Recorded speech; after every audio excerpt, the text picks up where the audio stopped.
Hello and welcome back to another video. Welcome back to the YouTube channel. Make sure to smash the like button, smash the like button, and subscribe if you're new because we're trying to hit 500 subscribers before the end of the year.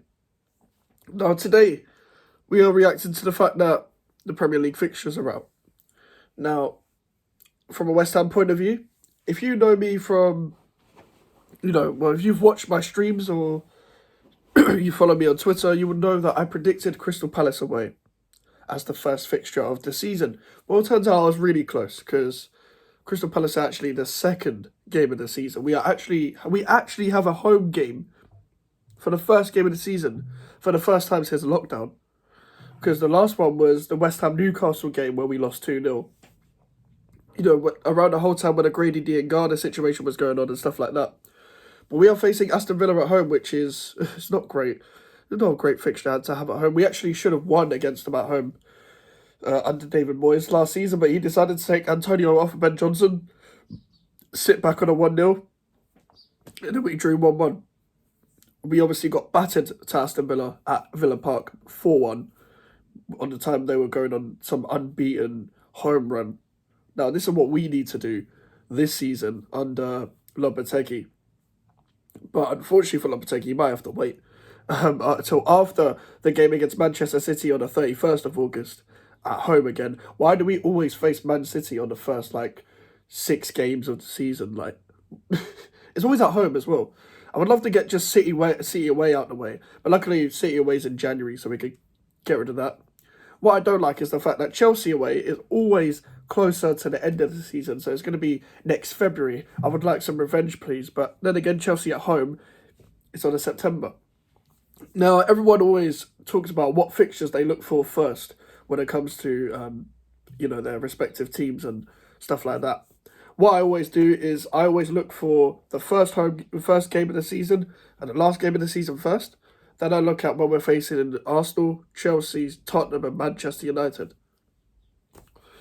That's what I always look for. So I've kind of skimmed through the fixtures already, but there's some interesting things about it because obviously the first 6 games, everyone always does first 6. So let's go by the first 6 games. 3 in 3 in August, 3 in September. Obviously you got them 3 annoying international breaks as well in September, September, October, November, whatever.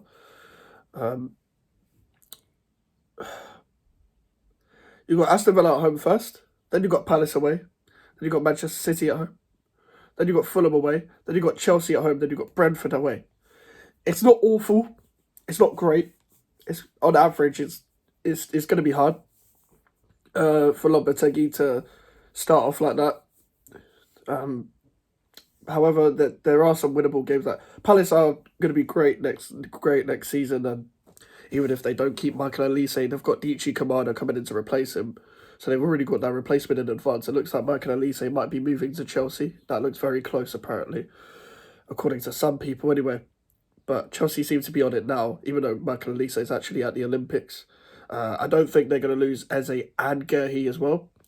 However, Eze will be linked away with a lot of moves, and they've got players to come in still. I don't think it's actually going to hinder them as much as people think. And if Mark Gerhi goes, then that Chadi Riyad guy they've signed from, Betis or whatever it was, or Barcelona. Yeah, he's come in for, I'm pretty sure he's the Gerhi replacement because he's left-footed, so I'm assuming he's going to play left centre-back, which is where Gerhi plays. So they might anticipate the fact that Mark Gerhi might leave. Obviously, Manchester United are interested in stuff like that. But Palace are going to be a hard game. Selhurst Park is always hard. We saw that last season they put 5 goals past us. All but means that we pretty much gave up the season long before that because we lost to Leverkusen, literally 3 days before. But Palace away is always hard regardless of the situation. We haven't won there since that 21-22 season, so we haven't beaten them in 2 years. That was actually our last win against Crystal Palace because we drew at home against them. Another game we should have won at home where we just let it slip. And we got battered away there last season again. I know it was 4-3, but it was pretty much one-sided. And we lost to them in the last minute, obviously, when they beat us at home 2-1. And people actually started turning on David Moyes at that point. Manchester City at home, it's never easy. I don't think we'll get anything there. We actually went 1-0 up against Manchester City last time. Excuse my voice, I've just woken up. But um, Man City at home is never easy. However, when we went 1-0 up against them last season, we could have actually, first 10 minutes in the second half, try and see it out. But as soon as that happened, they take the kick off and Doku runs against Sufo and instantly 1-1. Then the game turns from there. We're off our own back because we made our own mistakes. Fulham away. Yeah, let's not make it another 5-0, please. Chelsea at home. We usually beat Chelsea at home, but I expect nothing less than a win against Chelsea at home. I don't care which manager it is. And Brentford away, which is never easy. We haven't beaten them in the league away. We only just beat them for the first time in the league last season at home. But we beat them 4-1, was it? Or something like that? 4-2. Obviously then Ipswich at home in October. Tottenham away on a Saturday. I'm assuming that's going to be a live game when that comes to it. Tottenham away in October is usually on a night game. It's usually in a midweek game. But luckily it's not this time. I'm looking for, Tottenham at home this time as well is on May. And Tottenham at home is on a weekday, on a weekend as well. So for once, we don't have to play Tottenham on a weekday. I'm happy with that. Obviously, it would be nice to beat Tottenham away again. But we'll see about that. Ipswich at home before that, which will be the last game before the second international break. We don't do particularly well against promoted teams. I think last season was actually the first time where we didn't lose to a promoted side for a long time. So let's keep it that way. You'd back yourself to beat Ipswich at home. If it was Ipswich away, I probably wouldn't back us to win. Man United at home as well. We got to win that game. Tottenham away and Man United at home. Those are big games for me. Chelsea at home is a big game for me. I'd even take Palace away in that as well. Let's throw Palace in there just because it's a London derby. I know Fulham away is big, but it's not as big as everything else. I take every London derby seriously, but there's a scale to every London derby for me. Like the Tottenham and Chelsea games are up here, and the Arsenal slightly down, like slightly, even though it means more to me. But just from a West Ham perspective, it's slightly down for me, just because we actually have a proper thing with Tottenham and Chelsea. We don't actually have a proper thing with Arsenal. It's just become a bit of a thing because of the Rice thing, and their fans are absolutely, there's certain words I can't say on YouTube. And then you got probably Fulham away, or just Fulham in general, Fulham and then Brentford.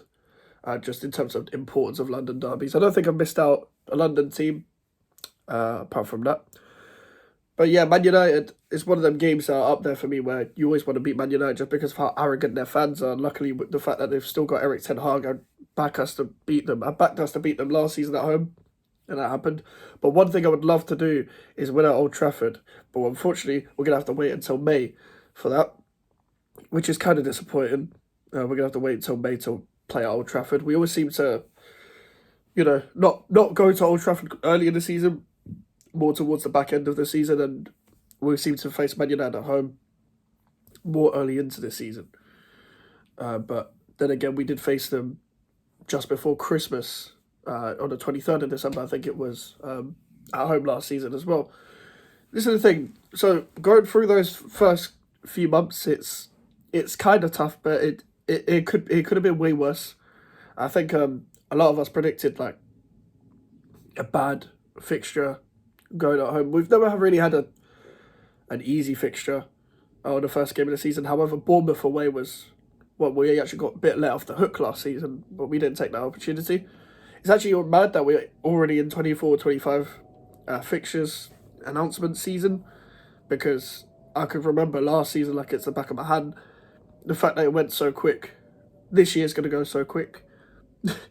I don't know, now football was moving fast, and in the middle of the Euros, it's nuts. But hopefully by then we have installed a style of play throughout the pre-season where we can take into confidence and go against a Aston Villa side that, may actually have a worse squad with Douglas Luiz leaving, and they're going to sign Weston McKennie and that Illing Jr. I've never watched that guy from Juventus, but then again, I mean, apparently the negotiations are broken down, but apparently they could have sold John Duran for 40 million. But they wanted also a player in, like an Ian Matson, which is actually smart business, but I don't get the Douglas Luiz thing. But I'll talk about that another time.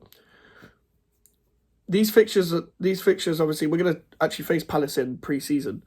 So, I don't know, we probably won't get a taste of what's going to happen from then because obviously both teams are probably going to have youngsters as well. That's in America, that's just before the first home game of the season, which is kind of worrying, the fact that West Ham, Palace and Wolves are in America just before the first games of the season. Bit of jet lag, but whatever. But I'm excited to watch this new pre-season because I actually get to see something new at West Ham. But, I mean, we will see. We will see. We will see. Make sure to like the video. Make sure to subscribe if you're new. Social medias are in the description if you want to follow me. The email for the inquiries. And we're trying to hit 500 subscribers before the end of the year. If you can make that happen, that would be great. I'll see you guys later. Goodbye.